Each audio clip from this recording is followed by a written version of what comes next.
বতৰৈ লাহৰি তগৰ ফুল ফুলিবৰৈ বতৰ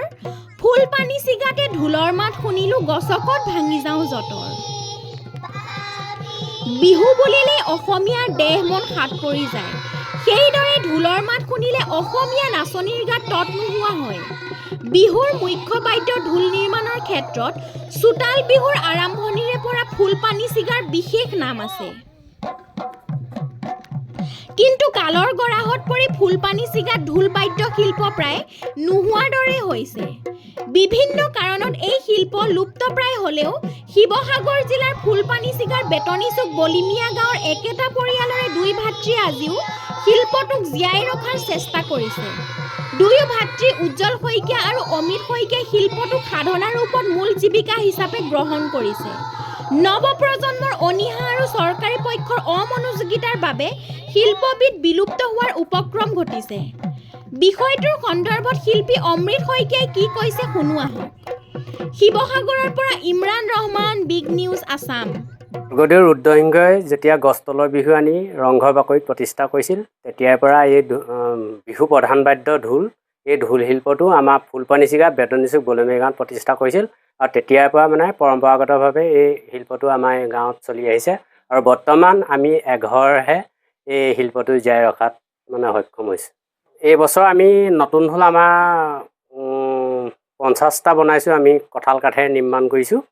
তাৰপিছত আপোনাৰ আৰু প্ৰায় গ্ৰাহকে দিয়া 70-80টামান ঢোল এতিয়ালৈকে মানে ডেলিভাৰী দিয়া হ'ল এইটো বছৰ ধৰি আমি কৰিয়ে থাকোঁ ধৰি লওক এতিয়া বিহু যোৱাৰ পিছত আকৌ খোল আহিলে নেগা আহিলে তেনেকৈ মৃদং সেইবিলাক বাদ্য আমি বনাওঁ অকল ঢোল বুলিয়েই নহয় এই শিল্পটোৰ লগত জড়িত হ'বলৈ হ'লে আপোনাৰ প্ৰথম কথা আপোনাৰ মানুহৰ ধৈৰ্য লাগিব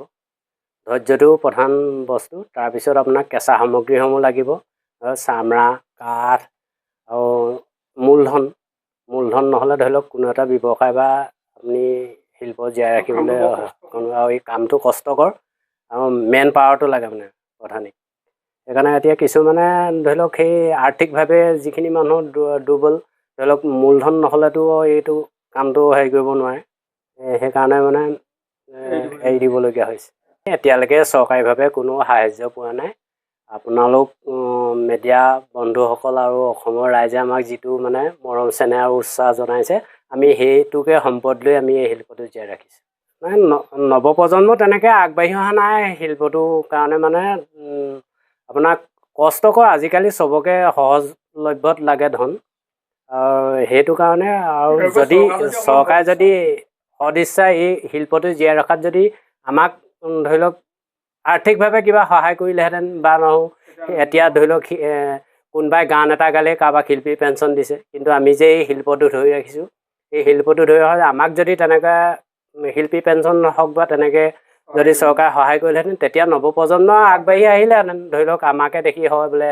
এখেতলোকে এইটো পাইছে আমিও এই কামটো কৰোঁ তেতিয়া নৱপ্ৰজন্ম আগবাঢ়ি আহিলে উৎসাহিত হ'লহেঁতেন এই যৌৱনিকাই পৰিব মানে যেনেকৈ বিহু গীততে আছে নহয় বোলে নাহৰ ফুল ফুলিব বতৰৈ লাহৰি তগৰ ফুল ফুলিব বতৰ ফুলপানী চিগাতে ঢোলৰ মাত শুনিলোঁ গছকত ভাঙি যাওঁ যতৰ এই কথাষাৰ মানে আপোনাৰ বিহু নামতে থাকি যাব মানে ধৰি লওক আমাৰ এতিয়া এই কঁঠাল কাঠ কাটিব সময়ত ধৰি লওক যিসকল হেৰি হয় আমাৰ কঁৱতীয়াল তেওঁ